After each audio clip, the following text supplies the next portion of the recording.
Une simple activité Montessori se transformait en un moment d'échange inoubliable et évocateur de souvenirs.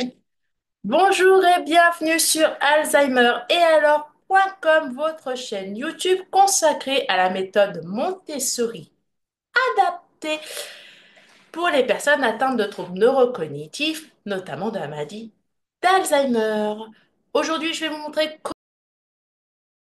comment on peut faire facilement un atelier de lecture Montessori adapté et pas avec n'importe quel livre, puisqu'il s'agit de L'école d'antan, un livre sur l'école primaire de 1930, disponible sur la chaîne YouTube dans les liens de description et aussi sur la boutique web Alzheimer et alors.com. C'est un support concret et profondément évocateur pour créer du lien, faire revenir des souvenirs et valoriser les capacités préservées. Alors, pourquoi ce livre et pas un autre? Alors, ce n'est pas parce que le livre il est écrit par moi, non, pas du tout, mais c'est parce que ce livre, c'est un véritable retour aux sources qui éveillent la mémoire autobiographique, souvent intacte malgré la maladie. Les images, les mots simples et les situations familières réveillent des souvenirs, des émotions et des échanges magnifique, vous verrez. Et dans un atelier Montessori adapté, c'est exactement ce que nous recherchons, créer du sens, du lien et de la joie entre les participants. Alors, de quoi aurez-vous besoin pour faire cet atelier?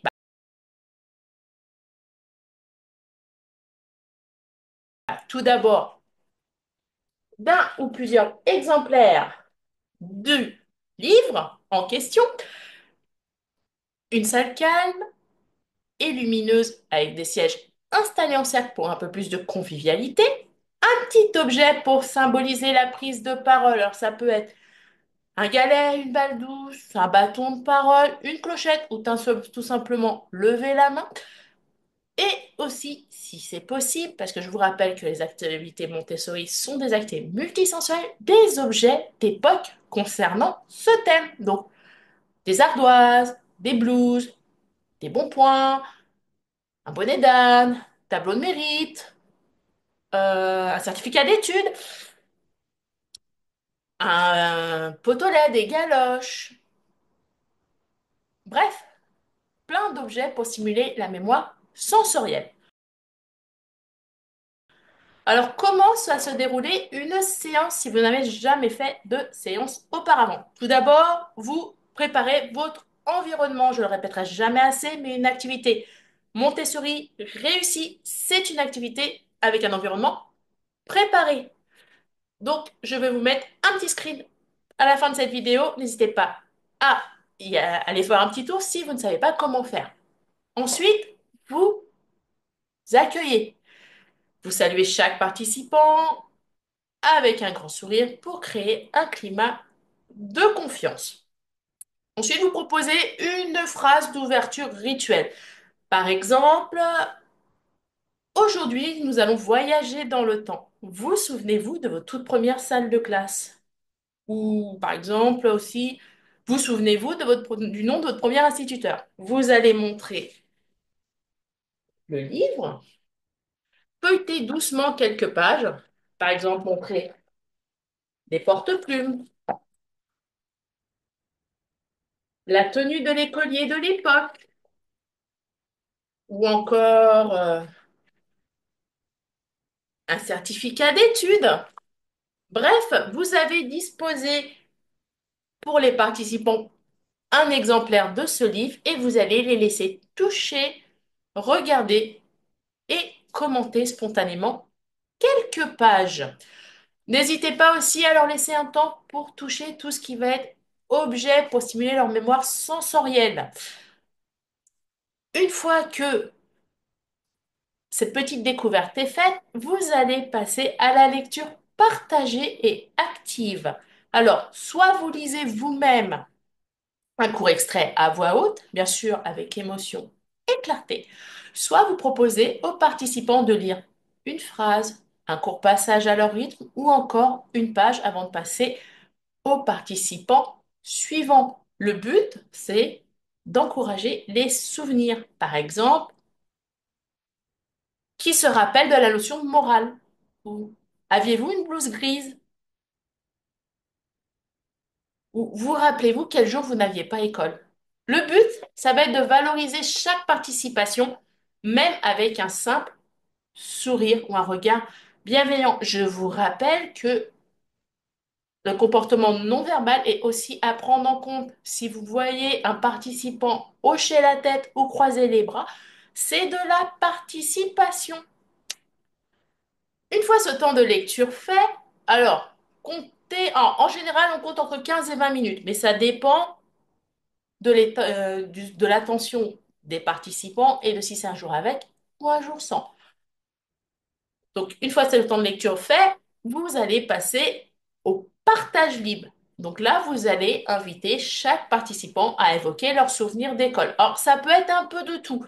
Moi, par exemple, je l'ai fait à la maison, donc hors EHPAD, où que j'ai une petite dame qui m'expliquait que, bah, elle se souvient très bien que quand elle avait 8 ans, un jour il faisait très très très très très froid et qu'elle avait de la neige jusqu'aux genoux et qu'elle avait 8 kilomètres à pied à faire avec son petit frère pour aller à l'école, faute de transport. Dans un EHPAD, j'ai un monsieur qui m'a dit que quand il était petit, à l'école, son instituteur avait pris l'habitude d'envoyer deux élèves tous les jours chercher le lait du goûter chez le laitier.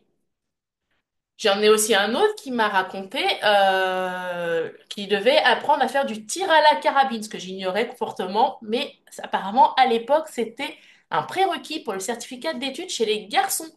Donc une fois que ce partage libre, comptez à peu près 10 minutes, est fait, vous allez clôturer cette activité, malheureusement. Mais bon, toute bonne chose a une fin, comme on dit. Mais l'avantage, c'est qu'avec Montessori, toute bonne chose peut aussi revenir.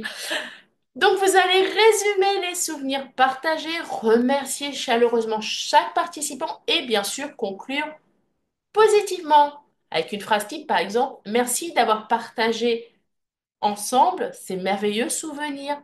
Lire, c'est aussi se souvenir et aujourd'hui, nous avons partagé un beau voyage. Aimeriez-vous recommencer?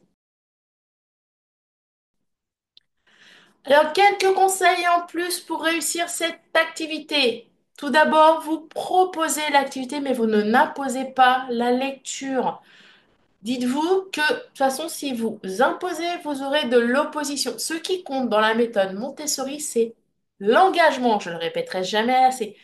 Vous pouvez, si vous avez aussi des participants un peu timides, lire à deux voix. Ça peut rassurer. Pensez aussi à valoriser chaque intervention, même non verbale. Les mots, parfois, c'est moins parlant que les silences.